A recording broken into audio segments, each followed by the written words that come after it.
some advice on what we can do to make sure that there is increased civility in public life. Leader. Well, I'm incredibly sorry and disappointed to hear of the harassment that is being perpetrated against elected officials in his constituency, and the whole House will have heard his calls today. And I hope that the leadership of Reform and other parties that may be carrying out such harassment have heard his question today and take action against these thugs, because we need to defend democracy and defend our elected representatives at all costs. Torkel Crichton. Thank you, Mr. Speaker. I'm very grateful. I don't know if the Leader of the House has been caught up on the wild swimming trend, which we just call swimming in the sea in the Western Isles. One of my constituents has taken that to the limit. Colin S. MacLeod, charity fundraiser extraordinaire, has been swimming a mile length of the beach every day this year and will have raised £8,000 for the RNLI this Saturday when he completes his 1,000-mile Land's End to Shetland charity swim. Would the Leader of the House join me in congratulating Colin, find time for a debate on open water swimming and perhaps join Colin for a dip? There we are, Leader. Yeah.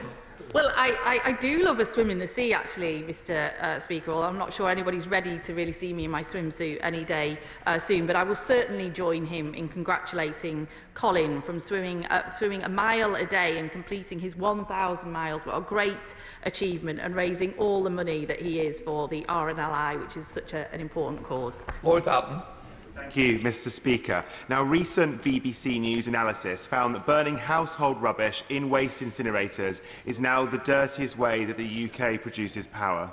So can I ask the Leader of the House, when might the Minister come to this place and give an update about exactly how and when we move away from harmful incinerators? And will the Government support my campaign to implement a moratorium to stop building new incinerators, both in South Dorset and nationwide? Leader. Well, this government is committed to developing a circular economy where we don't need things like waste incinerators, and he's absolutely right to raise this matter with me today. It's something that actually has been raised with me a number of times, so I'm sure that were he to apply for a debate on the use of waste incinerators, it'd be something that would be very well attended. Lee Pitcher. Mr. Speaker, last week I had the honour of witnessing the first flight into Doncaster Sheffield Airport since its closure in 2022. This was made possible not just because of the hard work of Doncaster Mayor Ros Jones and the whole team, but also because of 2XL, an aviation company that has maintained its base at the airport. Would my right honourable friend join me in celebrating this incredible achievement for Doncaster East and the Isle of Axholme? Well, I absolutely will join him in that. He has been a dogged campaigner for Doncaster Airport, and I'm thrilled that he got to see the first flight going into Doncaster Airport in many years. And I also congratulate Mayor Ros Jones and 2XL for all the work that they're doing to ensure that this important airport in his constituency goes from strength to strength. Jim Dixon.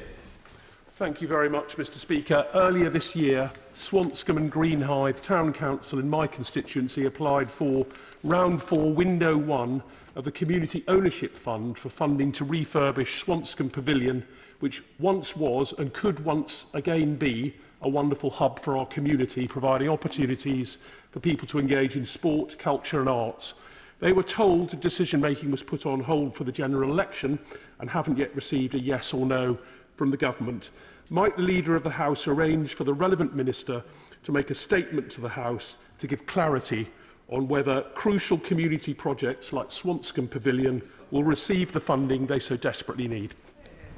Leader. Well, I'm sorry to hear that he's not had a response about Swanscombe Pavilion in his constituency. The vital role that these kind of hubs, culture, leisure facilities play in our local communities can't be underestimated, and I will absolutely ensure that he gets a ministerial response forthwith. David Pinto-Tyczynski. Mr. Speaker, leaseholders in Hendon constituency, in Colindale, in West Hendon, in Edgware are getting a raw deal. The big property managing agent companies that maintain their developments have put up service charges this year by as much as 40%, but are all too often failing to provide an adequate service or even a basic explanation of why charges have gone up so much. It's got to stop. Will the Leader allow a debate in government time so that we can discuss regulating managing agents? Well, absolutely, and I know from my own constituency what an absolutely sort of shocking scandal this is. He will know that the government is committed to full leasehold and common hold reform. In fact, the Minister is sitting next to me nodding his head rather, and we will be consulting next year on proposals to strengthen regulation of managing agents. Stand by. Mr. Speaker, a constituent recently shared his experience of applying for his dream job in border force with me. Initially told he would be placed on a reserve list 3 months after completing the recruitment process. 6 months later, he was offered a role requiring him to relocate to England. He was informed 2 days later that, due to his past employment as a holiday rep, he would no longer be considered. Now, 5 months later, his case was flagged for review and he was told roles in Scotland would be available to him. Whilst he was recently recovering from cancer, he was chased for a response and re-engaged with the process, only to be told 2.5 years from applying he would no longer be considered. Will the Leader support me in requesting time to discuss recruitment practices for an increasingly important border force so that we don't deter enthusiastic, trained and empathetic young people from joining? Leader. Well, look, he's absolutely right. It's important that our border security force is equipped with the best, the brightest and the best who want to work with it, and I will ensure that the Home Secretary gives him a full response about this case. It's Swallow. Thank you, Mr. Speaker. On Friday, I attended the opening night of Panto at the fantastic South Hill Park Arts Centre. Oh, yes, I did, in Bracknell. And local arts venues like South Hill Park have suffered years of funding cuts under the previous government. Will my right honourable friend arrange for a debate on funding local arts centres? Yeah. Well, he's behind me, Mr. Speaker, definitely. But the importance of the Panto season cannot be underestimated for our local theatres. It's usually what funds them through the rest of the year, and he's absolutely right to raise the issue of local theatres and arts venues, and I'm sure it would make a great topic for debate. Tom Hayes. Thank you, Mr. Speaker. I welcome the debate later on LGBT veterans. My constituents, Martin Bell and David Kelsey, have been severely wronged by the ban on LGBT people serving in the military. Would the Leader of the House join me in the government in recognising the wrongs that they've suffered and welcome the steps to bring forward financial reparations? The debate's next. Well, I strongly welcome the debate and the announcements that we're having today on reparations and recognition for our LGBT veterans. Like him, I have constituents and others who were affected by this terrible practice over many, many years, and I'm delighted that we are today putting that right. Alex Baker. Mr. Speaker, last week I visited the Ferns Primary Academy, who I'm pleased to say have had their termination warning removed because of their significantly improved Ofsted judgment. It was clear to me and stated by Ofsted that the school is determined that all pupils, including those with SEND needs, achieve their very best. Will the Leader of the House join me in congratulating the school on their progress, and can we have a debate about supporting our schools to be aspirational for every student? Yeah.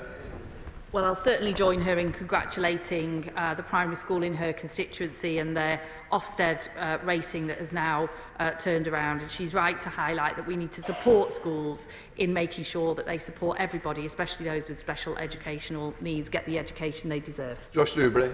Thank you, Mr. Speaker. The recently proposed closure of a council-owned museum and theatre in Cannock Chase has shone a bright light on how much culture and heritage venues like those mean to communities like mine, and the challenges facing the arts and museums more broadly. Would the Leader join me in commending the campaigners fighting to save our museum and theatre? And would she make time for a debate on how we can safeguard and develop culture and heritage, particularly outside our big cities? Leader. Well, I think this is the fourth question I've had today, Mr. Speaker, on the vital role that local culture and theatres play in our communities and keeping our high streets to be the vibrant centres that we want them to be. So I'm sure the chair of the Backbench Business Committee has heard these questions today, and I would advise everybody club together and get a good debate on this. Andrew Cooper. Thank you, Mr. Speaker. Grange Community Primary School in Winsford has just retained its status as a centre of excellence through the Inclusion Quality Mark. This award recognises the school's commitment to make sure that inclusion is a priority and that the educational and personal needs of every child, including those with SEND, are met through its curriculum. Will the Leader join me in congratulating everybody at the school on this fantastic achievement? And will she look to arrange a debate in government time on the importance of inclusive provision in mainstream schools? Leader. Well, I absolutely join him in congratulating Grange Community Nursery and Primary School in his constituency for their great work on inclusion and supporting children with special educational needs, a topic which we've had lots of discussion on this morning and I'm sure would make a great topic for debate. Adam Jogi. Speaker, 2 weeks ago today, after much anger and the worst stink possible, Wally's Quarry landfill site was closed by the Environment Agency. This is a victory for my constituents, all of us who live in Newcastle-under-Lyme. Notwithstanding any legal action and the loss of my voice, Mr. Speaker, for talking about it for so much, will the leader join me in paying tribute to all those who campaigned so hard to finally get these cowboy operators closed down? Leader. Well, can I congratulate him as well as those in his community for his dogged campaigning on... Look, we've got to stop this. The honourable gentleman has just asked the question and come straight in front of me. Second time in these questions. Leader. Well, can I congratulate my honourable friend, the member for Newcastle-under-Lyme, for his dogged campaigning to get this Wally's Quarry closed down in his constituency because of the actions of those who've been running it. He's raised it with me a number of times, and I'm sure that his constituents will be very grateful for the action that he's taken. Joe Poe. Thank you, Mr. Speaker. My right honourable friend will be aware of speculation of certain high-profile individuals seeking to interfere in our politics with their money, and concerning examples from the last Parliament of opaque foreign funds finding their way here. Will the leader make time to debate and update our election laws to ensure foreign money stays out of our politics? Leader. Well, absolutely. He's right to raise this important matter, and he knows that it's clear that foreign donations to political parties in this country are not allowed, but the government does recognise the risk posed by malign actors who seek to interfere with and undermine our democratic processes, and I'm sure that the Secretary of State will want to continue to update the House on this important matter. I think we did really well. We managed to do it with a minute over. Great. Let the front bench change over.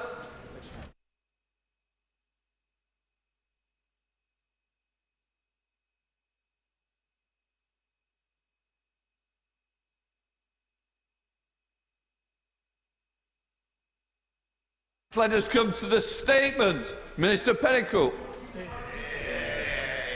With your permission, Mr. Speaker, I'd like to update the House on our plan to build the homes our country so desperately needs.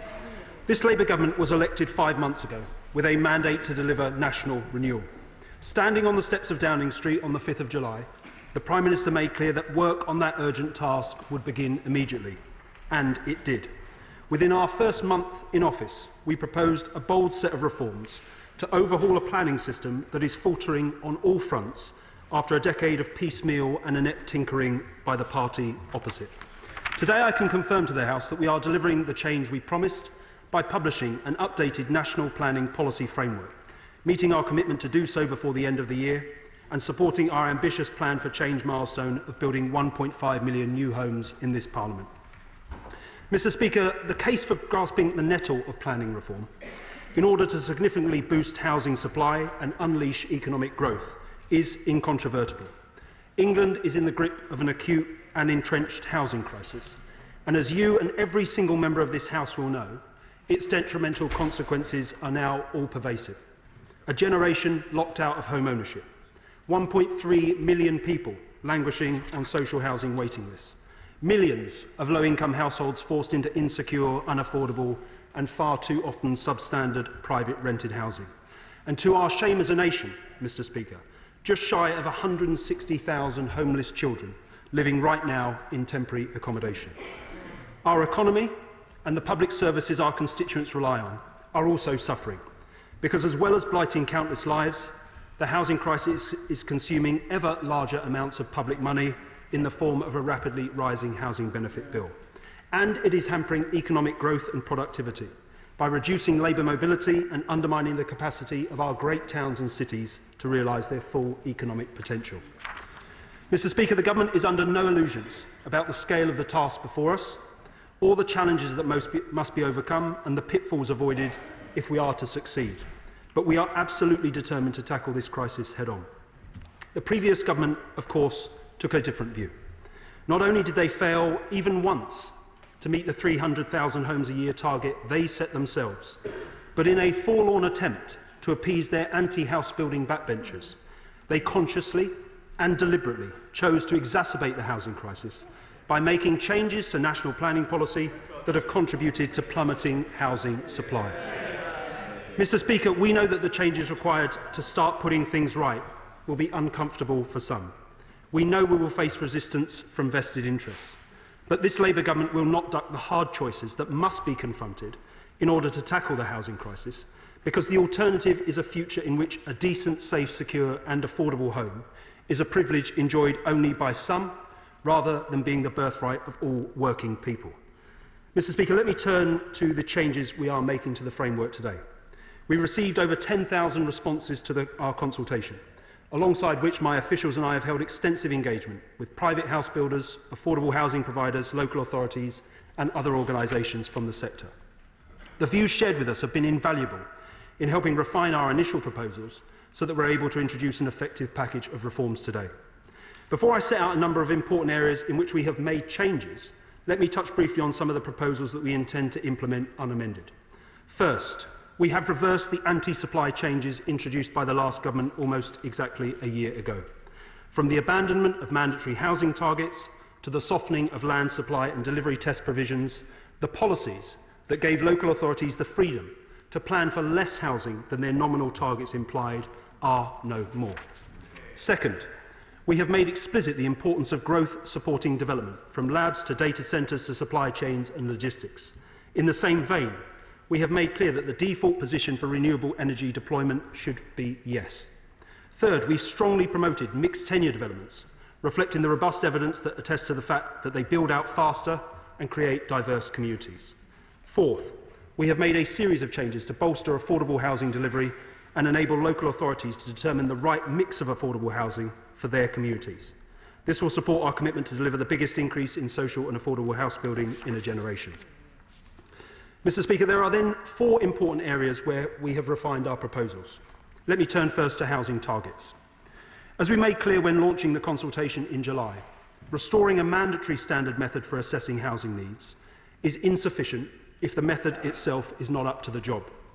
So, as the House will know, we proposed a bold change, increasing the total annual national target from 300,000 to 370,000, ending the reliance on decade-old population projections and removing the arbitrary 35% urban uplift that resulted in a skewed national distribution, disproportionately focused on London to the detriment of the rest of the country.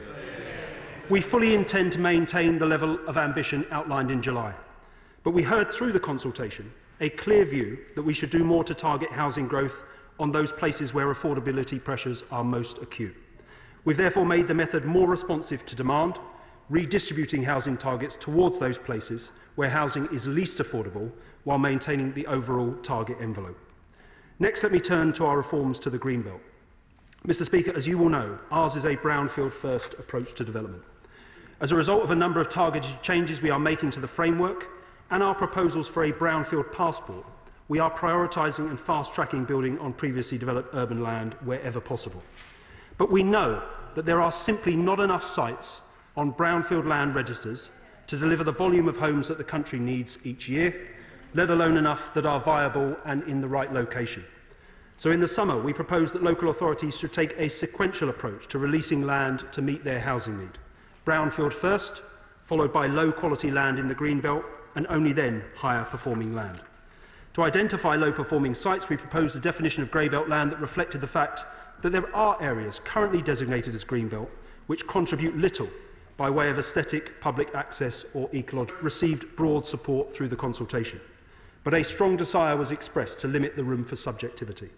We've therefore set out a clearer description of how to assess whether land meets the definition of Greybelt, and will be providing further guidance to local authorities in the new year to support them with Greenbelt reviews. Mr. Speaker, at the centre of our Greenbelt reforms lie our golden rules. These are designed to make sure that where Greenbelt land is released, the public derives real benefit from development on it, including more affordable housing to meet local need.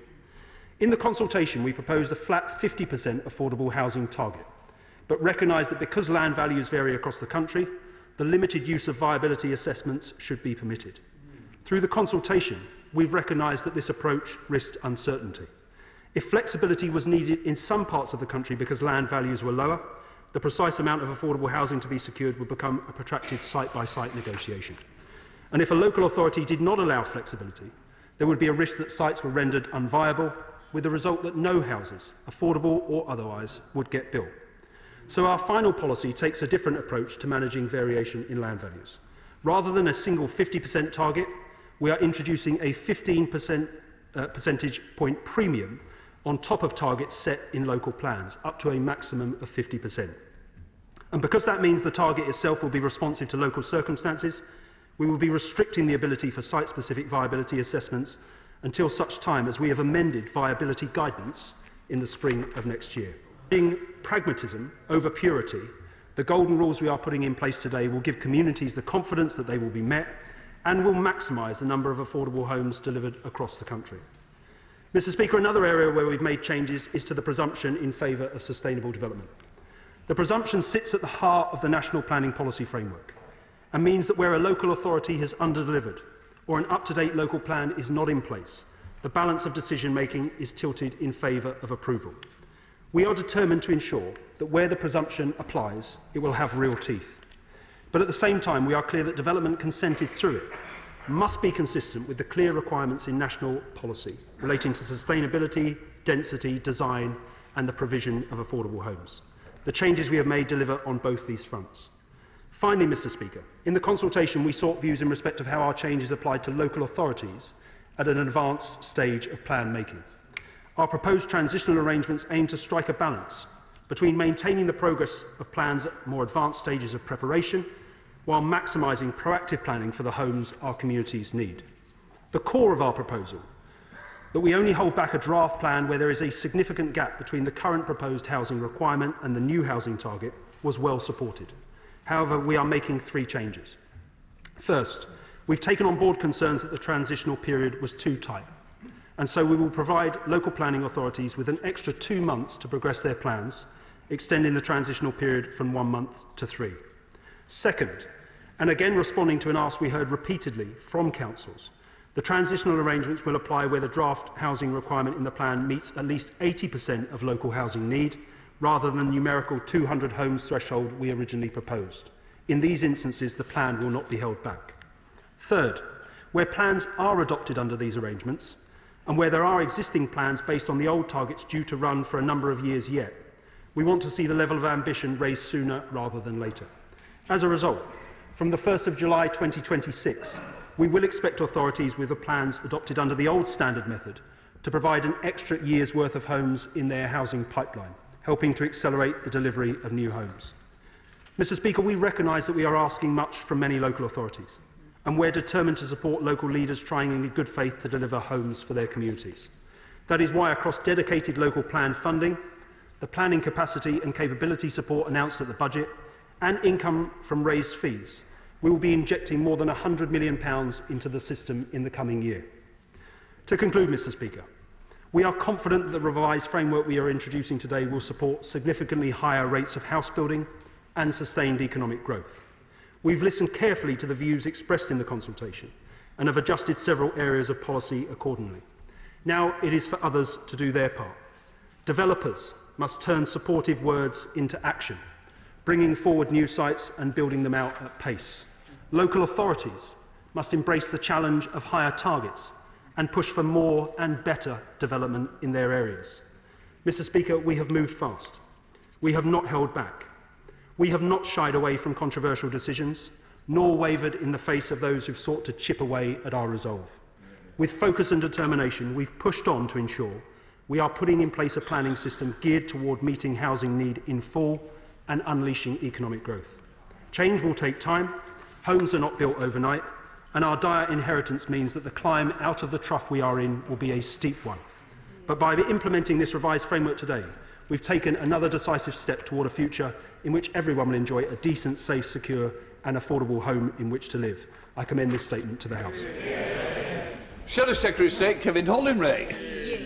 Thank you, Mr. Speaker. Can I thank him for advance sight of his statement? And can I first of all welcome the ambitious target 1.5 million homes in this Parliament. Can I just say, I think the Minister may have unintentionally misled the House regarding the dire inheritance he claims. This side is rightly proud of our record in housing delivery. 2013 to 2023, really, was a record level over the last 50 years in terms of housing, new housing formations, greater than any other period since the 1960s. We delivered 550,000 affordable homes since 2010, including 63,000 in 2022 and 23 alone. What we do not welcome is the war on rural England he is pursuing. Following on the family farm tax, the withdrawal of the Rural Services Delivery Grant, now we see the massive shift, mass house building in rural areas and on Greenbelt. We do not welcome the bulldozing of democratic accountability. We do not welcome the lowering of housing targets for urban areas, including a 20% reduction in London, who are already missing their targets by 50%. And we do not welcome an average doubling, a 100% increase for predominantly rural areas. The reality is, for local residents in areas like Westmoreland, Cumberland, North Yorkshire and the home counties, the residents will one day wake up to realise that they will face targets of up to 600% increases. They will call their local councillor to ask them to oppose a specific application and be shocked at the response. I'm sorry, we no longer have the right to vote against an individual application. They'll be even more shocked if they become aware of what Labour said in opposition.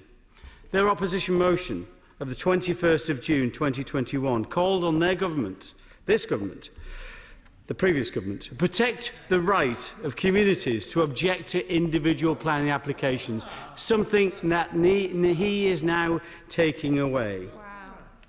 They'll be more shocked again when they become aware that the Minister himself used that right in 2021 to object to an application for 1,500 homes on a brownfield site in his constituency. And indeed, the Secretary of State also used that right to object to a development in her constituency in 2017. Same old Labour. Do as I say, not as I do. The reality is that they will fail to deliver on their target. And don't listen to me, listen to the CEO of Homes England, who has admitted in a leaked email that it is a two-parliament objective rather than being deliverable in this Parliament. The Centre for Cities or the Office of Budget Responsibility have both said they'll only deliver 1.1 million homes in England in this Parliament. And indeed, across the UK, only 1.3 million homes, which is lower than we delivered in the last Parliament. Another broken promise from Labour. As the Leader of the Opposition said, therefore, we will still be there for him, though. We'll be there for him and be there for the Secretary of State when she fails to deliver on that promise. This planning framework pushes development in rural areas, concreting over greenbelt, green fields and over our green and pleasant land, rather than focusing and supporting building in urban areas where we need to build the most. And to what end, Madam Deputy Speaker? Due to the loosening of restrictions on the visa requirements, such as the salary threshold and the scrapping of the Rwanda deterrent, the majority of the homes they deliver will be required for people coming into this country rather than from British citizens. Labour has also consistently failed on affordable homes. Under the London Labour Mayor, new affordable housing in Labour is down by 88%. Well, across England, the Conservative government delivered over 500,000 homes. See that they've already weakened their requirement for 50% affordable homes on the Greenbelt by allowing the use of viability assessments. This change will mean fewer affordable homes. The Labour government has already failed first-time buyers. The Conservative government doubled the number buying every year compared to 2010 by means of the stamp duty discounts, Help to Buy, Right to Buy and our Affordable Homes to Purchase programmes, some of which helped the Secretary of State herself get onto the housing ladder, all now axed by this socialist government, pulling up the housing ladder. They are going to build over rural areas while claiming it's grey belt land, where we delivered over 1 million homes in the last Parliament alone, But it is vital even more that we build in the right places with the right infrastructure. But the Prime Minister has already admitted that he will bulldoze through the concerns of local communities. If Labour really want homes to be built where they are needed, they must think again. Can I finish by asking him, how many of his 1.5 million homes will be affordable homes?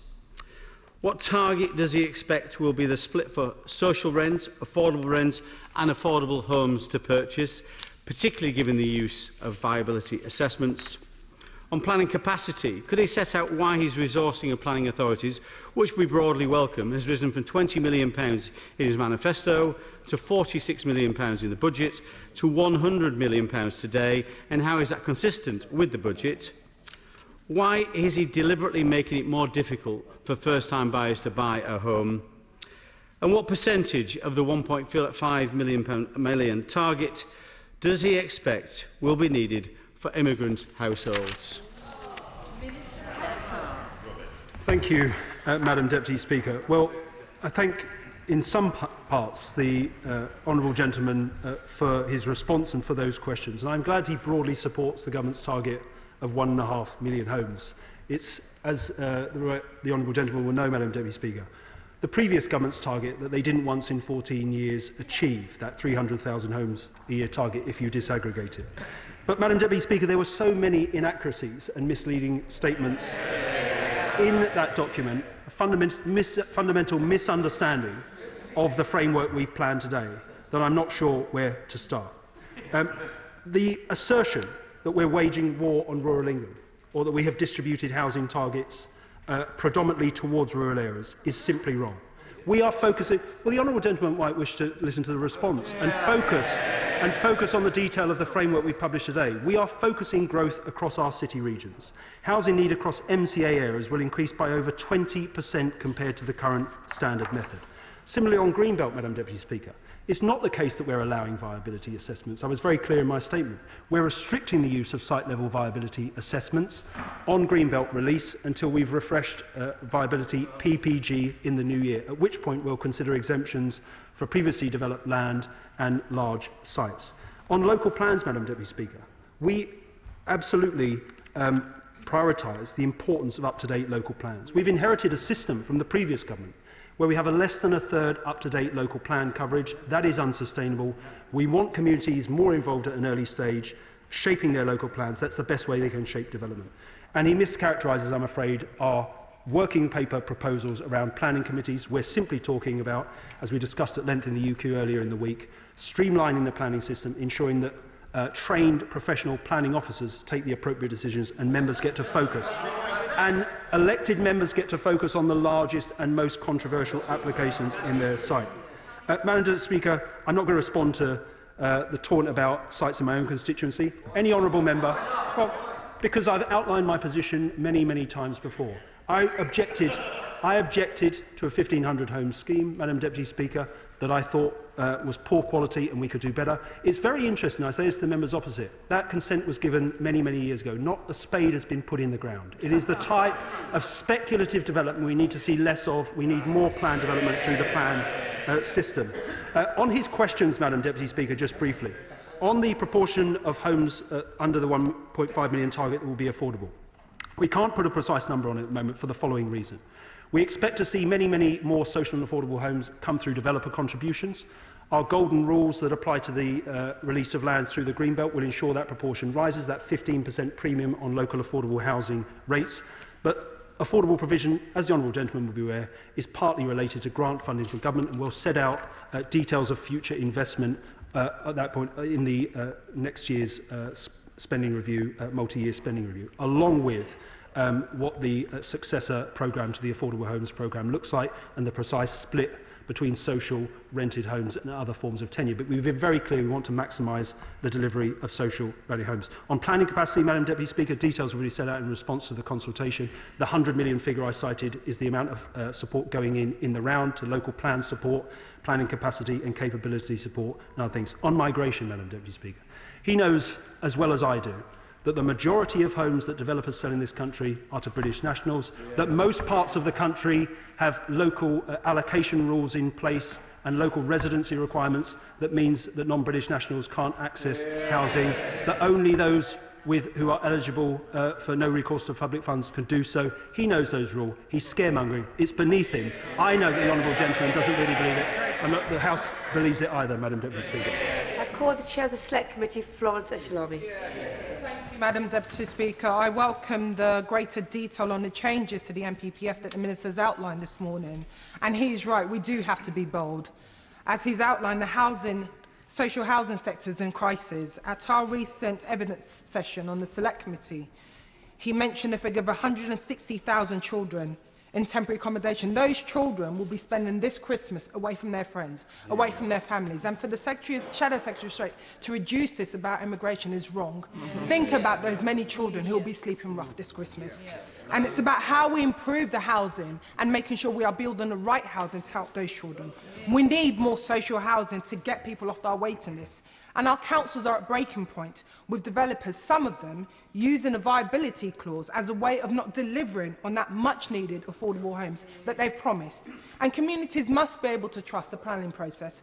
So can the Minister please outline and assure that local councils will see a significant increase in the affordable housing programme next year to allow them to meet the government's target on housing crisis? Secondly, Madam Deputy Speaker, I want to touch briefly on the land classification outlined in the strategy, which could affect the way in which communities are able to shape those local developments.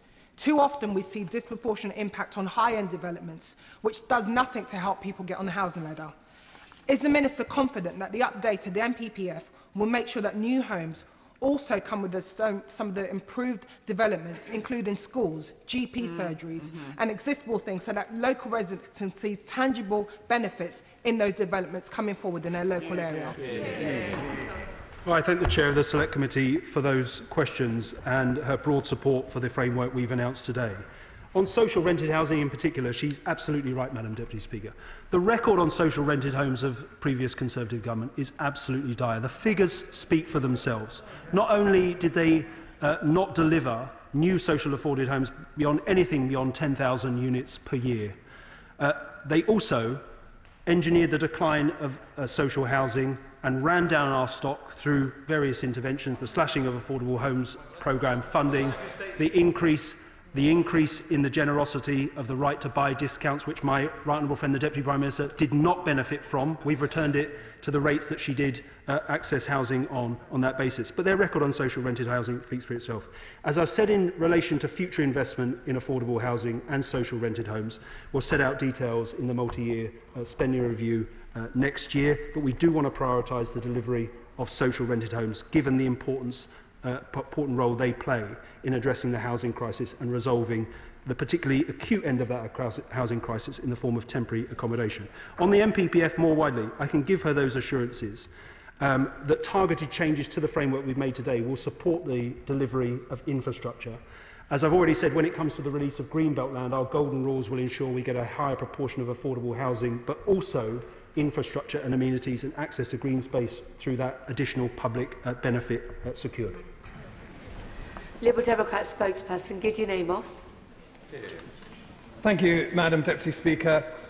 Liberal Democrats support the provision of new homes. Somerset West and Taunton, in my constituency, under Lib Dem control since 2019, has approved thousands of new homes, to the extent that the town is now one of the fastest growing in the UK, 9% population growth to 2021, partly because it's such a wonderful place to live, Madam Deputy Speaker. And now Somerset is pioneering the first new council houses in a generation in parts of the county, many of them zero carbon. So we welcome the policy change on renewable energy, Madam Deputy Speaker, and we also welcome the extension in the transitional arrangements, although I would urge the Minister to consider, in exceptional circumstances, a 6-month transition rather than a 3 months, which I know members on a number of benches would wish to see on behalf of their authorities. But, Madam Deputy Speaker, trust in the planning system, like trust in politics, is not where it should be. As with bypassing planning committees, therefore, imposing housing numbers on councils is taking decisions out of the hands of elected councillors, which is taking decisions out of the hands of local people, and that is undemocratic, and we would reverse it. And trust in planning demands that our most precious green spaces people know are fully protected. So every authority should have the same level of green belt protection for precious green wedges and green spaces in their areas. So rather than Whitehall diktat, plans for new homes should be led by communities and their councils. And those homes should be genuinely affordable to local people. Councils like Eastleigh have shown how, where those new homes come with the jobs, schools and public transport that's needed, community consent follows. And we won't solve the crisis in care, for example, unless we have the homes for older and vulnerable people supported by the GP surgeries and care services they require. So if any target is to be mandatory, Madam Deputy Speaker, therefore it should be our country's need for 150,000 new social homes per year, and for low-cost home ownership through options like rent to buy to give people a real foot on the ladder. And that should be funded from capital borrowing, just as Labour and historically Liberal governments funded our stock of council houses in the past, including use of compulsory purchase, before Conservative governments sold them off hand over fist, until soon there'll be almost none left.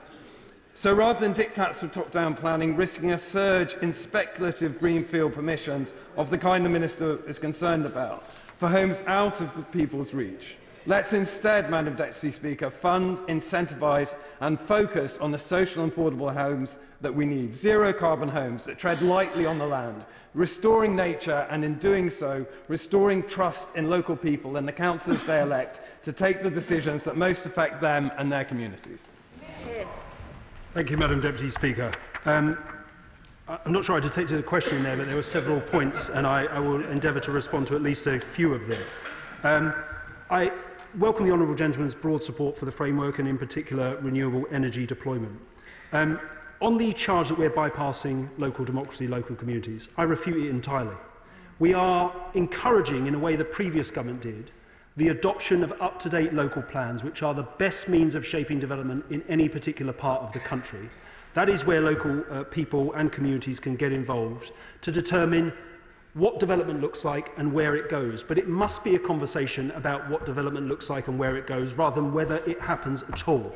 And the system we've got at present, as a result of those changes to the National Planning Policy Framework in December 2023, as a result of the fact we have less than a third up-to-date plan coverage, is too much speculative development outside of plans that communities are rightly taking issue with. Madam Deputy Speaker, just briefly on social rented homes. I've said this to the honourable gentleman before. Until he comes up with a less vague way of funding 150,000 social rented homes, we simply cannot take the point seriously. The Liberal Democrats got away with this through the election. No spending totals for that housing in their manifesto. I applaud the ambition. We take a more realistic path to boosting social and affordable homes, putting forward only what we know we can deliver within the spending constraints that we face. And lastly, just briefly on CPO. I absolutely agree with him that we need to reform how CPO works. We're taking forward the discretionary power to disapply hope value that the previous government took through, and I commend them for doing it in the Levelling Up and Regeneration Bill. We need that power tested, but we need to go further, and we intend to do so in the forthcoming Planning and Infrastructure Bill. After 14 years of neglect, indifference and at times just downright obstruction by the party opposite, housing in Newcastle is the #1 issue. It's the #1 issue constituents bring to me, and my inbox is full of heart-rending stories of families unable to put a roof over their children's heads. So I welcome this statement, and I look forward to working with Newcastle City Council to build out the homes that my constituents need so much. And on that, could he just offer a bit more detail on how he will ensure that these homes are of the quality that my constituents deserve, and the infrastructure, particularly schools, that they need will be built out alongside them? Well, I thank my honourable friend for that point and that question. And she's absolutely right. The party opposite can try to scrub the record all they like. It speaks for itself. The so-called planning concern group in the last Parliament, I remember these debates very well, Madam Deputy Speaker, convinced the previous government to make changes to national planning policy that allowed local areas to plan for less homes than their target required. And what that has meant, Madam Deputy Speaker, is a rush of plans coming in under number, some of which we've got to undo by changes to this framework. On her question in particular, as I said, we are making targeted changes to the framework today to support the delivery of infrastructure provision. The government also supports essential infrastructure, particularly in those areas that are most unaffordable, through a range of spending programmes. But when it comes to infrastructure-led development and quality, which are changes to the presumption for sustainable development in the framework today support, we are absolutely determined that this is not just a rush to 1.5 million, regardless of what the units look like. They must be well designed, they must be quality units, we must have the infrastructure, amenities and services that communities need to thrive. Select Committee Member Gaga Mahindra. Thank you, Madam Deputy Speaker. As the Housing Minister will be aware, Three Rivers District Council, which has been Lib Dem control for many, many years, does not have an up-to-date local plan, and there is already a presumption for development. What will the Minister say to those councils that choose either not to have a local plan in place or are unable to meet the housing targets? Minister. Well, I thank the honourable gentleman for that question, and it's a very well-made one, because we are absolutely determined to drive up the coverage of up-to-date local plans. We want universal coverage. That is the way we get sustainable development that communities can have confidence in, because they've been able to shape it. Those areas which refuse to engage, we will take appropriate action. We're setting today a 12-week deadline for local authorities to come forward and tell us a timetable for how they intend to put local plans in place through various measures around the transitional arrangements and how this new 6-year housing land supply will bite. We think we can incentivise local authorities to come forward and put those plans in place. Where they don't do so, though, I say this, Madam Deputy Speaker, we won't hesitate to use the full range of ministerial intervention powers at our disposal. The previous government put deadlines in place and let them slip repeatedly. We will not make the same mistakes. We are going to ensure that up-to-date local plans are put in place so that we end the proportion of speculative, out-of-plan development that, as I said, communities across the country are rightly taking issue with. Select Committee Member Joe Powell. Thank you, Madam Deputy Speaker, and I welcome the statement, especially on affordable homes, after the dismal numbers under the party opposite. Those 1.3 million people on the waiting list deserve a voice in our planning system too, and I only wish the party opposite would recognise that. Specifically, can I ask the Minister to update the House on his approach where there might be multiple local plans in place, so for example with the London plan and London Borough plans, and how those targets may be worked out between those different plans? Thank you, Madam Deputy Speaker. As my honourable friend may be aware, the new method produces a figure for London of nearly 88,000. This is more than double recent delivery. It is the biggest proposed percentage increase against existing delivery of any region in the country by a significant margin. We expect London to step up. We expect London to step up and improve its housing delivery record.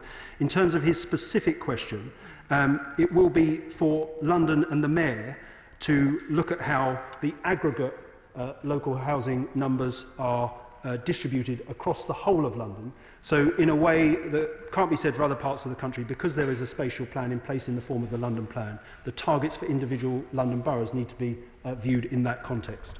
Select Committee Member Lewis Cocking.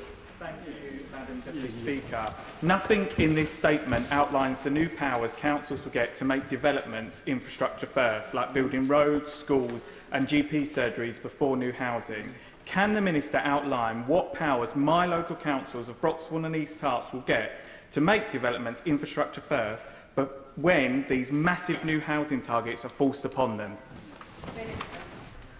Well, what I'd say to the honourable gentleman is that local authorities are already required to put in place plans for infrastructure delivery, to set out how that infrastructure is funded and should come forward. We have made a number of targeted changes to the framework today to support the delivery of infrastructure. We know this is not the last word in terms of our reforms to the housing and planning system, and we're considering what more we can do to ensure that we get infrastructure up front on developments in the ways communities want. Chaliska. Madam Deputy Speaker, in Barking, 1 in 4 households are privately renting, which is higher than the national average. 40% of them are homeowners, which is 20% lower than the national average, and temporary accommodation is through the roof because of the housing crisis.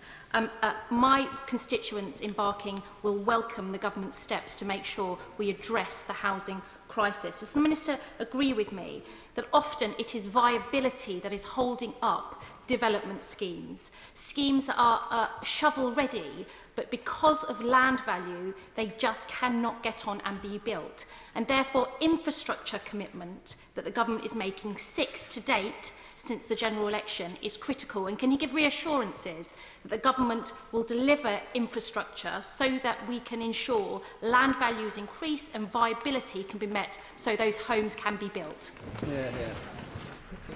Well, my honourable friend raises a very good point. Viability is an issue in many parts of the country. It is stalling development in lots of areas. We need to look at what support can be put in place on particular schemes. Our New Homes Accelerator, for example, that we looked at, is providing support, planning capacity support, other forms of support, to look at some of the reasons some of these schemes, particularly large schemes that are consented or near consented, are being held up. But as I've said in the House before, Madam Deputy Speaker, we're giving further thought into how we examine these issues and what more we can do in particular to ensure that consented schemes are built out in good time. Wendy Morton. Thank you, Madam Deputy Speaker. This centrally driven intervention drives a coach and horse through greenbelt areas such as Aldridge, Brownhills, and also through local democracy. So I'd like to ask the Minister, how will he ensure that local communities are respected and that they have a voice so that we can build the right homes in the right place? I thank the Honourable Lady for that question. I'd return to a point I've made several times during this statement. The onus is on local communities and elected leaders to put up-to-date local plans in place that shape where development is to take place. I know from many previous conversations with the Honourable Lady, she wants to see brownfield first development. So do we. We've put in place a number of targeted changes in the framework published today to support the delivery of brownfield sites. We've also consulted through a working paper, a soft consultation, on proposals for a brownfield passport to further accelerate and fast-track brownfield development. Local areas can look to bring forward brownfield sites to densify those brownfield sites, but at the point they say there aren't enough of them, or they cannot work cross-boundary with other neighbouring authorities, we are saying to them, please look to the release of low-quality land within the Greenbelt. Toby Perkins. Thank you very much, Madam Deputy Speaker. I salute the energy and commitment of my honourable friend to these targets. It's great to see it supported by the Prime Minister. The Environmental Audit Committee are looking at the new planning framework and the environmental consequences of that, and I'm pleased to see that there have been changes since the original consultation to strengthen those environmental protections. Can you say a little bit more about how we will ensure that nature isn't the victim of this passionate commitment he has? And can he also say on brownfield sites, often brownfield sites are very biodiverse, and often achieving the biodiversity net gain alongside all of the other commitments simply means that these sites don't become not profitable. Can you say something about how we're actually going to make sure these brownfield sites can be viably brought forward, both by the private and the public sector? I thank the Chair of the Select Committee for that question. He's right, we have made a number of changes to the framework. To further strengthen the references to climate mitigation and adaptation, we've made a number of other changes relating to flood risks, relating to sustainable drainage systems and how we can support those through the planning system. On BNG specifically, I'm more than happy to have a detailed conversation about the thinking we're doing about how we to successfully roll out BNG across the country and make sure it works, not just on large sites but on small sites too in particular. Sir Roger Gale. Deputy Speaker, in his statement, the Minister referred to the undermining of the capacity of our great towns and cities to realise their economic potential. Does he not realise that by effectively absolving the Mayor of London from his housing responsibilities, what he's actually doing is exacerbating the problem of inner London boroughs, such as Lewisham, and dare I say Greenwich and Woolwich and others, from using the green fields of Kent as a dumping ground for their housing problems. We are fighting a rearguard action to try to protect our farmland from development in the interests both of our countryside, but more importantly, perhaps, sustainability. The Minister refers to brownfield sites. What he's actually announced today is the undermining of the Secretary of State's right to rule on final planning issues after they've been to the planning inspectorate. She will now have no credibility at all. Madam Deputy Speaker, I've got a huge amount of time for the right honourable gentleman, but I think that sort of hyperbole is beneath him, if I may say so. We're not absolving the Mayor of London of his responsibilities. The previous government put in place a system where the 35% arbitrary urban uplift did not apply merely to the core of a city region, as it does in every other part of the country, but to every London borough. And that produced a fantastical figure that was completely divorced from reality. We've abolished that urban uplift. We've reset the standard method. It still leaves London with an incredibly stretching target of 88,000 homes per year. This is more than double recent delivery. We want to work in partnership with the Mayor of London, but we will be pushing the Mayor of London to increase his ambition and delivery in terms of what can be achieved in London. But on agricultural land specifically, Madam Deputy Speaker, we place great importance upon it and food production. The National Planning Policy Framework is clear and remains clear that where significant development of agricultural land is demonstrated to be necessary, areas of poorer quality land should be preferred to those of higher quality. Those protections remain in the framework. We have 35 colleagues, Bobby. The questions are getting longer, as are the answers. Can we please keep this short? Matthew Patrick. Thank you, Madam Deputy Speaker. On the Wirral, our housing shortage sees thousands on waiting lists. And the issue goes further, with children and grandchildren having to leave the area to get on the housing ladder.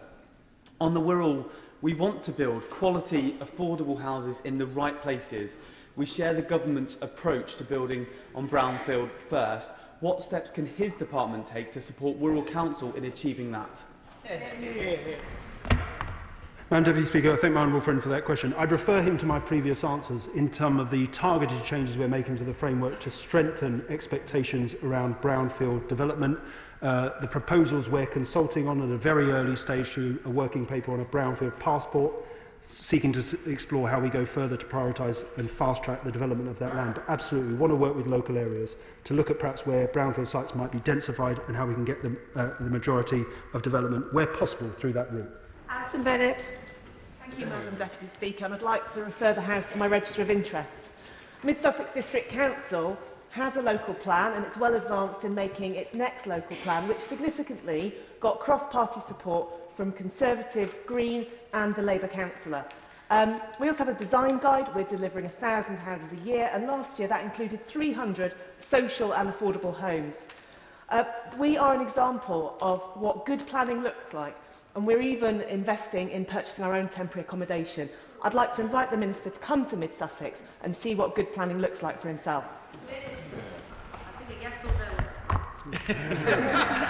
I'm afraid I won't be able to give one, Madam Deputy Speaker, because I will add it to the list of requests for visits that I receive across the House. But I commend her authority for the focus on quality and on good design. We want to see more of that come forward across the country. Thank you, Mr. Speaker.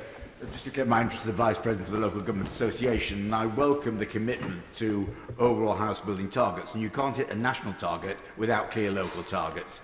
Particularly welcome the commitment to social housing. Would he confirm that's social housing and not affordable housing, which the opposition spokesperson mentioned? There is a very big difference there. But if we are going to concentrate on brownfield sites, viability there is lower. 106 contributions will be lower. Therefore, when he has conversations with the Chancellor, will he make the point that to deliver social housing and the numbers needed, she might have to reconsider the amount of social housing grants she provides? I thank my honourable friend for that question. He has real expertise in the area. We are making a distinction between social rented homes, the most affordable type of affordable housing, if you like, and we've sought to express that through a change to the glossary in the framework that separates out social rented housing through other forms of housing. He's right on brownfield delivery, Mr. Speaker, Madam Deputy Speaker. It does involve additional challenges. We're very cognizant of those, and we're exploring how the variety of government funds that support delivery of brownfield sites might be improved as we go forward. Bob Blackman. Thank you, Madam Deputy Speaker. The Minister has alluded to one of the challenges there is on planning permissions, namely that any one day there's something like 1 million permissions for new housing that are not built. Yeah. Developers ration the supply in order to keep the price high. So will he consider, which I think he did in opposition, a principle of use it or lose it. Because what happens is developers will get permission, then sell it on, sell it on, sell it on, until viability means they can't develop it. But if the planning permission can be brought forward, or they don't use it in time, then actually we could get the houses and homes that people want. I thank the honourable gentleman for his question. He has great expertise in this area, like my honourable friend who asked the previous one. He will know that local authorities already have powers to issue a completion notice to require a developer to complete their development if it's stalled. To bring greater transparency and accountability in this area, we're seeking to go further and take the necessary steps to implement build-out reporting. But I am giving a lot of attention, I can assure him, to what more we might do on build-out, because developers have made commitments to increase the pace of build-out across the country. We need to make sure they follow through with that. I'll take an example with a short question, Barry Gardner. I congratulate my honourable friend on his statement today, and in particular the importance he's placed on the presumption in favour of sustainability and getting design of a development right. He's a champion for the natural world, and I'm aware that he is sympathetic to the need to include biodiversity measures in all new builds, such as swift bricks, which are an essential nesting habitat for the survival and recovery of cavity nesting birds. So would he provide the much-needed boost that they need for this declining population, which has sadly been placed on the critically endangered red list? And will he ensure that such simple requirements are not just in the NPPF, but are translated into the National Development Management Policy to ensure they have statutory weight? Thank you, Madam Deputy Speaker. My honourable friend will be pleased to know that we have added text to the NPPF to encourage the incorporation of features to protect threatened species, including swifts, but also bats and hedgehogs. We will consult on NDMPs, Madam Deputy Speaker, in the spring of next year. In my constituency of Mid-Dorset North Pool, we're seeing a doubling of the size of the town of Wimborne, with new homes built on 3 sides right up to the Stour, which are pretty much out of reach of local people. But they come with no infrastructure. There was supposed to be shops included in one development. Developer claimed that they couldn't get filled, and so now we have another care home. And all the while, Aldi have now put a planning application in on a greenbelt site where everyone will now need to drive to it.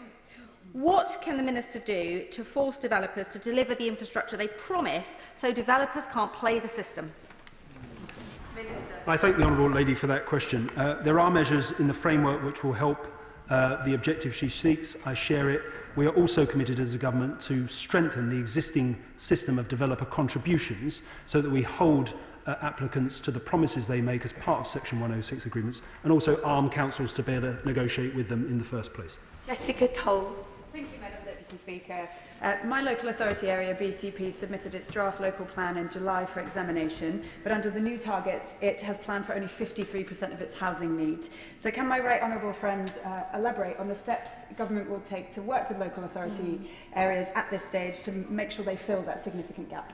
Minister. I thank my honourable friend for that question.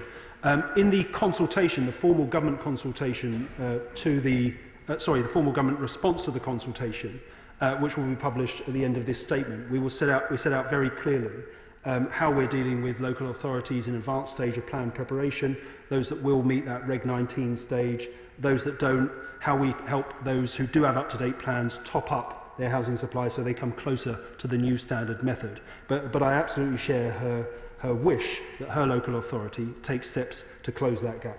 Sir Bernard Jenkins. Speaker, will the Minister reaffirm the principle of infrastructure first in order to get homes built? In Tendring and Colchester, we're planning to build the 9,000 home Borders community project, but that can only go ahead if the A1331 is completed, and it has to be funded.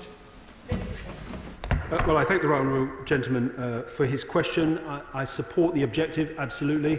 I would say very gently, the government had 14 years, the previous government, to address concerns in this area. I remember repeated calls from government benches at that time to get serious about this. We will. There are measures in the framework that support infrastructure delivery, but there's more work to do.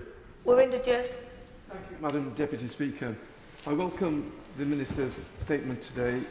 Last week, I met one of my constituents, Mr. Anwar Hussain, who lives with his wife and 5 children in a 2-bedroomed house. His 8-year-old autistic daughter needs her own bedroom. The doctors have told him that. And Mr Hussain tells me that he has been on emergency banding for 2 years for a larger house with more bedrooms, and he's still waiting. Does my honourable friend agree that we desperately need to improve upon social housing, and can he please confirm that the government's plans will help people like Mr Hussain? Madam Deputy Speaker, I thank my honourable friend for that question. It sits slightly outside of the framework, although, as I've said, there are targeted changes in here to support the delivery of new affordable homes. But he's absolutely right. When it comes to the decency of the existing social housing stock, we do have to do more.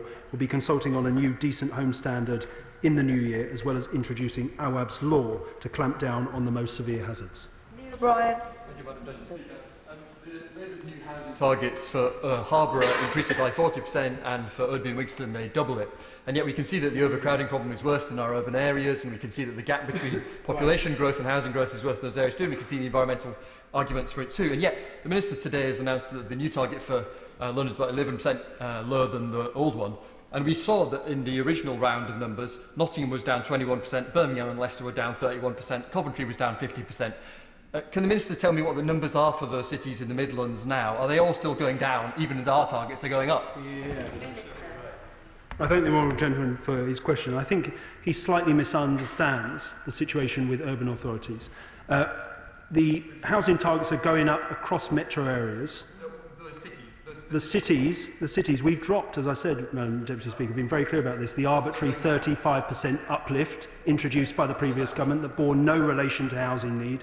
Metro area targets are going up. He will find out, in terms of the specific targets that have been produced by our redistribution of the formula within that envelope, what the new numbers are for his 2 local authorities. Adam Jogi. Thank you, Madam Deputy Speaker. I listened to the Minister on the radio this morning, and I've listened to his statement today, and I welcome his comprehensive steps to tackle the housing crisis. But I do want to say, Madam Deputy Speaker, that whilst I work with colleagues across the House, and those opposite will know that I did think the Shadow Minister's speech was beneath him, and that's not the kind of gutter politics we should be engaging with. And now, that said, I must say to the Minister that as we seek to tackle the crisis, we must do things with people, not to them. And so can I gently say to him that communication and engagement is going to be vital to getting this right? And can I invite him to confirm from the dispatch box for constituents in Newcastle and Line that productive agricultural land will not be the default in his brownfield first approach to development?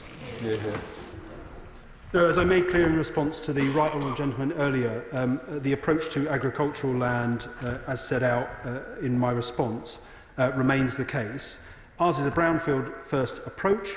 We want to maximise delivery on brownfield first wherever possible. Only when that type of delivery can't come forward, where brownfield sites cannot be densified, where cross-boundary strategic cooperation of the kind we intend to introduce is not possible, are we asking local authorities to review their greenbelt with a view to identifying and releasing the lowest quality, poorly performing land within it. Sir John Hayes. Thank you, Madam Deputy Speaker. The honourable gentleman is a thoughtful and diligent minister who I know shares my disdain for the identikit, soulless, ubiquitous housing estates that have been built during his lifetime and mine. So in welcoming the NPPF's commitment, and I quote, to design codes that provide local frameworks for creating beautiful, distinctive places, will he write to every local authority, making it clear that design is a key planning determinant, an absolute salient, and will he also write to the planning inspectorate to ensure that when local authorities turn down an application on the basis of poor design, the inspector will back them up? I thank the right honourable gentleman for his question. Well-designed places do remain at the heart of planning policy. There's an entire chapter of the NPPF, as he will know, that remains devoted to well-designed places. And the changes we're making to the presumption today will ensure that when it comes to national policy on design, those expectations need to hold in the balance of decisions that the planning inspectorate make. But there's much more we can do outside of policy. In the new year, my department will bring forward updates to the National Design Guide and National Model Design Code. And as part of those changes, we will certainly make clear our expectations when it comes to what local authorities can do in this area to improve quality and design. Chris Curtis, who I should have called earlier as you're a select committee member. My apologies. That's okay. Thank you, Madam Deputy Speaker. Thanks to the failure of the party opposite, over 150,000 children are going to be waking up on Christmas Day this year in temporary accommodation. I have to say, if that is a record to be proud of, I have absolutely no idea what would make the members opposite feel any shame.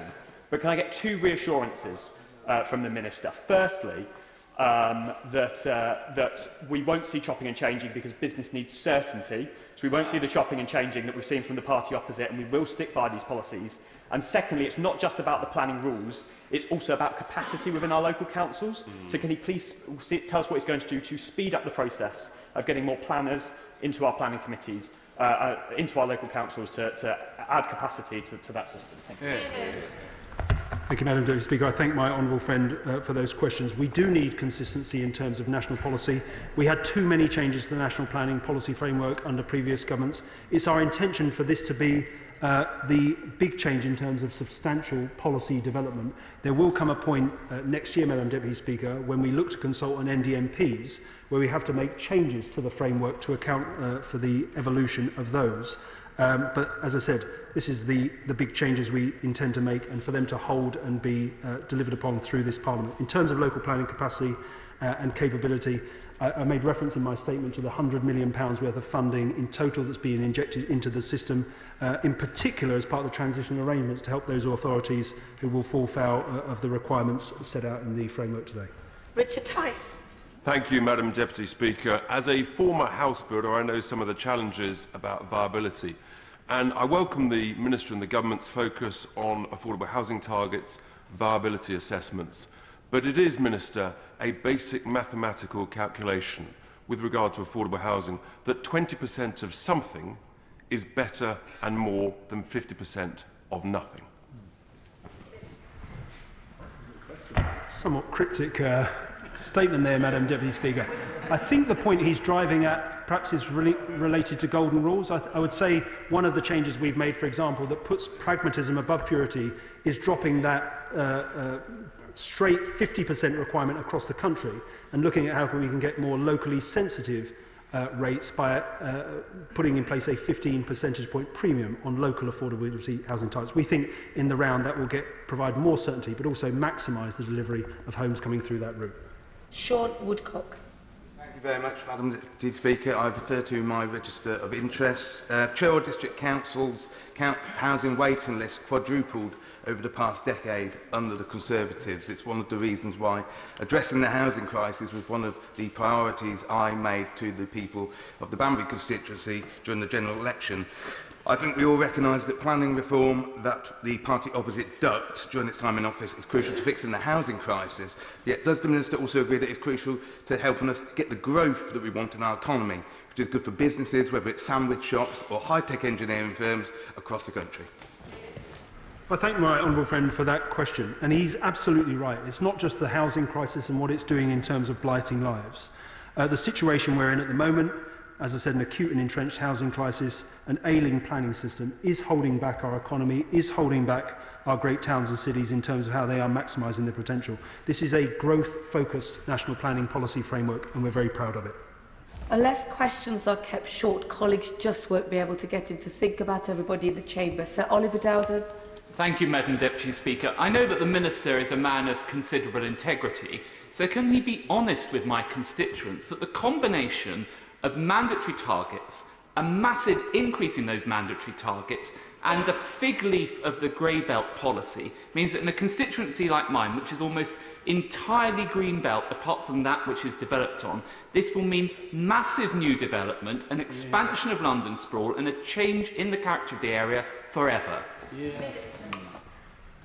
Well, I thank the honourable gentleman for his compliment at the outset there. I don't agree with him for the following reasons. We are not abolishing the green belt, we're preserving the green belt. We think it has played a hugely important role over recent decades, not least in checking unregulated urban sprawl. In terms of his own constituency, I don't know, and I say this to him gently, how he can know what the definition of grey belt is. We've just published it. He doesn't know how much grey belt land there is in his constituency. But in parts of the country like his, Madam Deputy Speaker, I'd say the answer lies in cross-boundary strategic planning so that we can sensibly plan for housing growth rather than every local area having to account for those numbers on its own. Mark Ferguson. Thank you, Madam Deputy Speaker. As it's already been said in this debate, there are 1.3 million people on the social housing waiting list, 160,000 kids being temporary accommodation this Christmas. But the number of under-30s who own their own home is half what it was in the last generation. Half. Does he agree with me that it will take serious and sustained action over the course of this Parliament and beyond to turn that around?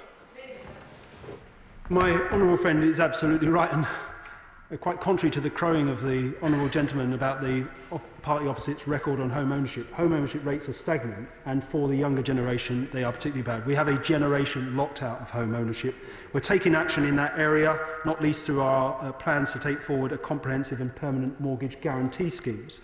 But at the heart of why housing is unaffordable, it's not the only contributory factor, but it is a large one, is our failure over many decades to build enough homes of all tenures. That is what this framework will support going forward, that 1.5 million new homes target. Rebecca Paul. Thank you, Madam Deputy Speaker.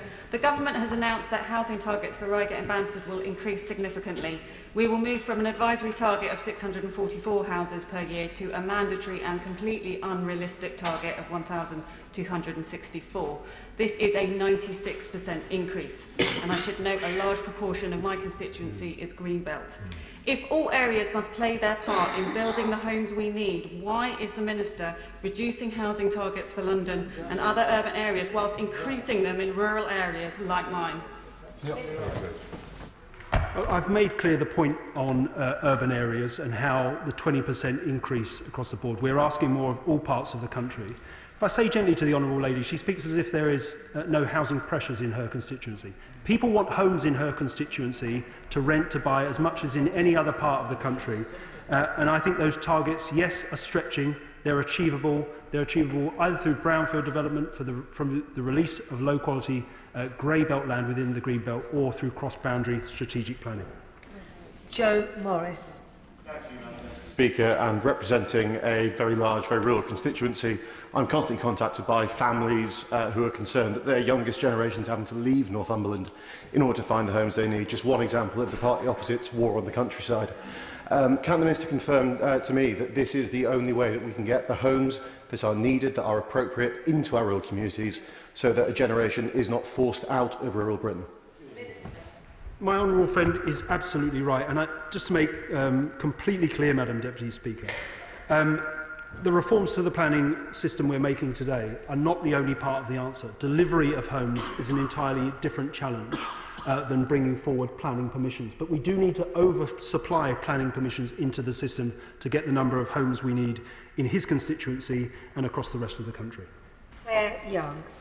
Thank you, Madam Deputy Speaker. I wrote to the Secretary of State in November concerned about the impact on local authorities such as South Gloucestershire that are at an advanced stage of bringing forward plans to deliver much needed homes. So I welcome the extension of the transitional period, but I remain concerned that areas whose figures have increased will be vulnerable to planning by appeal while they get the new consents lined up. Will the Minister explain how authorities that are doing the right thing will be protected from their strategy being wrecked by speculative applications while their plan goes through the process to adoption? I thank the honourable lady for that question. I gently say to her, the expectation of having an up-to-date local plan in place is nothing new. Authorities have known for some time that they should be doing it, and it's, I think, a failure of the previous government not to use the powers at its disposal to ensure that there is more up-to-date local plan coverage. So those areas that have not got up-to-date local plans in place will be vulnerable to development taking place outside of the plan process, but we're absolutely committed to support those who share our ambition, who are working in good faith to get a plan in place, to be able to do so. Mike Reader. Deputy Speaker, could the Minister set out how the announcements today will help our SME house builder market and also bring forward more sites suitable for SMEs to develop? Thank you, Madam Deputy Speaker. There's more to be done in this area, and I think SMEs and small sites can make a huge contribution to the 1.5 million home target. There are changes being published in the framework today that will help SME builders, not least that focus on mixed tenure sites that we know build out faster and where SMEs can play a big role going forward. John Whittingdale. The Minister is intending to impose thousands more houses in my constituency when there are already not enough school places, not enough doctors and congested roads. Can he at least look at ways in which financial arrangements can be established which would mean that developers can be made to fund infrastructure necessary ahead of house building and sale rather than waiting for months and possibly years after its completion. I thank the Right Honourable Gentleman for that point. As I've said, Madam Deputy Speaker, we are giving a considerable amount of thought to what more we can do, in addition to some of the changes being made today, to ensure that the right infrastructure comes forward. I'm happy to give the point he makes serious consideration. Jim Dixon. Thank you, Madam Deputy Speaker. The Minister knows, because we've discussed this before, that my constituency of Dartford is a place already getting on with the challenge of building new homes. Ebbsfleet Garden City, the first garden city in 100 years, aims to build 10,000 new homes over the next decade, with 50 new parks and open spaces, as well as a network of green corridors. And I'm delighted that the Minister's confirmed he'll be visiting shortly. What I would like to know from him, if possible, is what more we can do to up the levels of affordable and social housing in new developments like Ebbsfleet, so everyone has the chance to live in them. I thank my honourable friend for that question, Madam Deputy Speaker. I look forward to my visit to Ebbsfleet. It is now building out at a faster rate than it was, and we welcome the contribution it's making. I've already referenced the changes we intend to make to strengthen the existing developer contribution system to get more out of Section 106 agreements. There is more we can do in this area, and of course, as I've already referenced, government investment into affordable housing will bring forward more details in the spending review next year. Max Wilkinson. Thank you, Madam Deputy Speaker. My constituency, Cheltenham, is already built up to its boundaries and is working with its neighbours on those joint local plans the Minister has referenced, in part to deal with a housing waiting list of more than 2,500 bequeathed to us by the past government. Now, we also have a big sprawling town centre and plenty of empty space, so I wondered what the Minister's message is to councils that have that kind of combination of challenges. The Honourable Gentleman for his question. I'm pleased that his area is working in cooperation with its neighbours. We have a duty to cooperate, as he knows, in place at the moment. It hasn't been particularly effective, and we think we need to go further when it comes to strategic cross-boundary planning. But to those parts of the country that wish to densify their town centres, we fully support that. Open to any conversation about particular areas about what more they think needs to come forward for allow them to bring forward plans to rejuvenate town centres, to bring more residential development back into them. Always slightly out of my eyesight, but Martin Vickers. Thank you, Madam Deputy Speaker. In reply to an earlier question, the Minister spoke of streamlining the planning system. In my 26 years as a councillor and 14 years in this House, I've heard successive governments talk about streamlining the planning system, by which they mean taking more central control. It results in frustration amongst ward councillors, frustration amongst their constituents that they feel that they're not able to participate properly. And it also results in frustration by government because in effect they fail to meet their targets, as I'm sure this one will. Would the Minister accept that one way of involving local communities other than in the local plan is to allow local councillors to work closer with their communities and actually have some influence over individual major developments, in which case you get better quality and you meet your targets a lot quicker? Well, I thank the Honourable Gentleman for his question. Where appropriate, of course, local councillors, along with advice from trained planning officers, should have a say on major applications, outline applications. Some of the proposals we're asking for views on, and we're asking for nothing more than views at an early stage, Madam Deputy Speaker, on a working paper, is ensuring that we get planning officers taking the right decisions, using their expertise, and members focused on the largest and most controversial development. I don't know whether the Honourable Gentleman has ever sat on a planning committee, but can he say hand on heart that every reserved matters application, as technical as some of them should come to full planning committee? We think there are ways to streamline the system that don't involve the removal of local control, that adhere to that plan-led system philosophy that we take forward and value very much. Deputy Speaker, can I thank the Minister very much for his statement. Across this great United Kingdom of Great Britain and Northern Ireland, we clearly have an ageing population. And I believe there's a desperate need for a dedicated apartments for those in the over 55 age group, which would free up by its very nature those homes back into the market and also social housing as well. So will the Minister consider having discussions with the Cabinet Minister and perhaps with I could suggest the Northern Ireland Assembly to secure funding for the over 55 complexes that are needed, not only in towns but also in rural areas as well. Thanks so much. I thank the honourable gentleman for his question. The previous government, as he may know, and again I commend them for it, appointed a task force, an older people's housing task force, to look at options for the provision of greater choice, quality and security of housing for older people. That task force recently published its report, a series of recommendations that we're engaging with.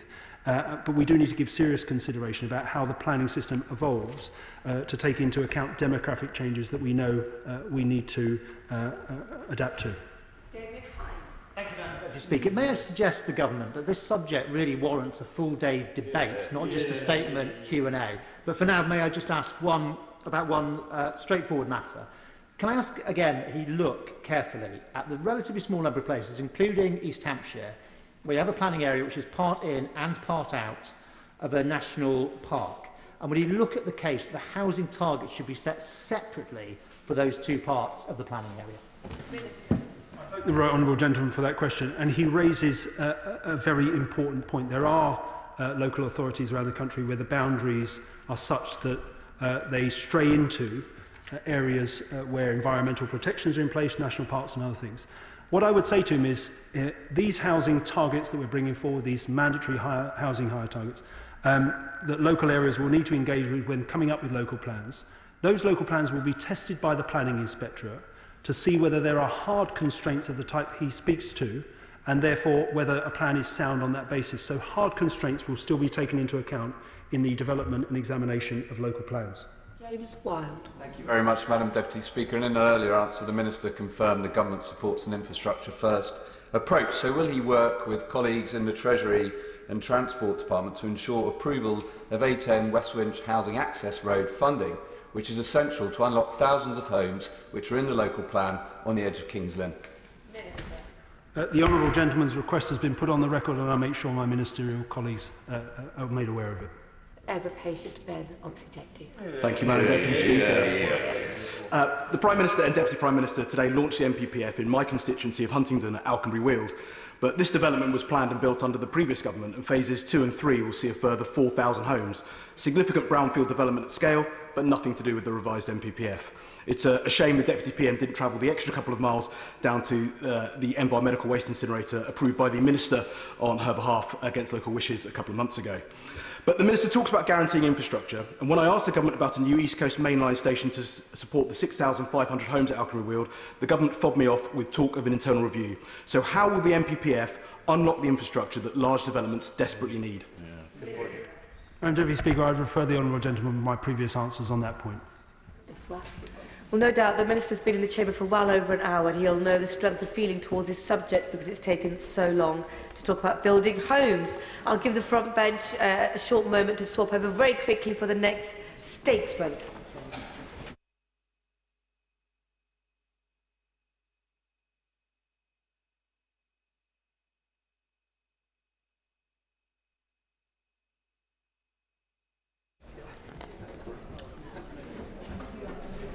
We come to the second statement, Outcomes of Qualifications Reform Review, and I call the Minister Janet Davey.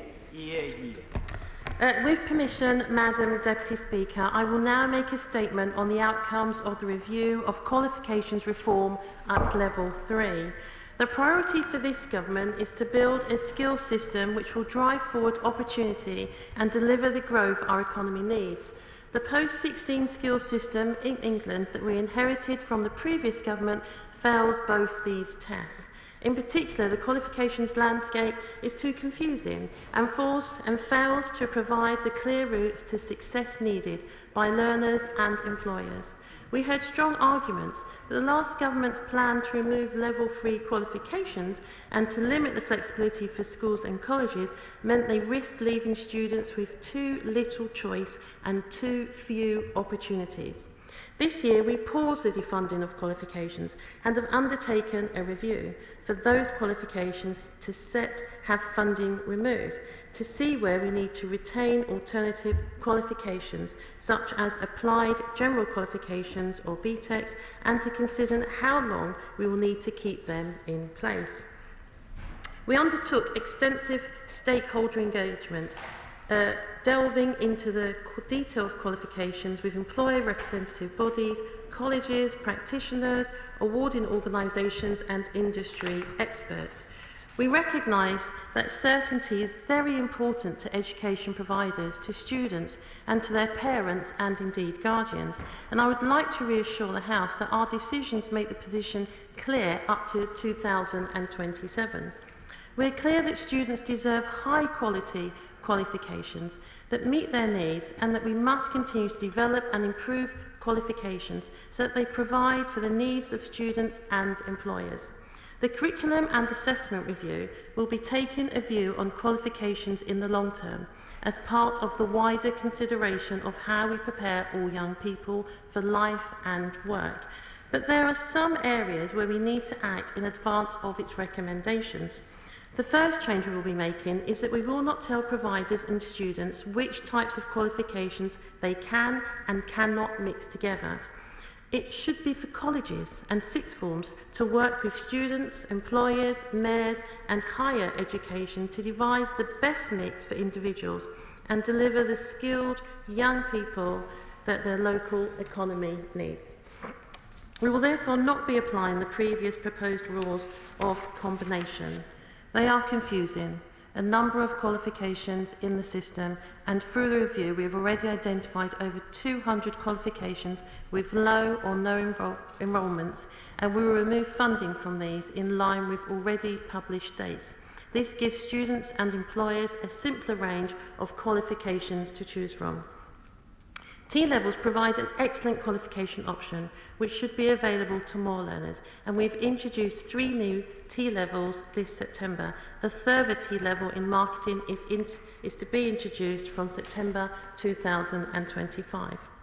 It was fantastic to see the energy generated by the year's T-levels week, which highlighted the huge benefits that young people are gaining from T-levels and their enthusiasm for the qualification.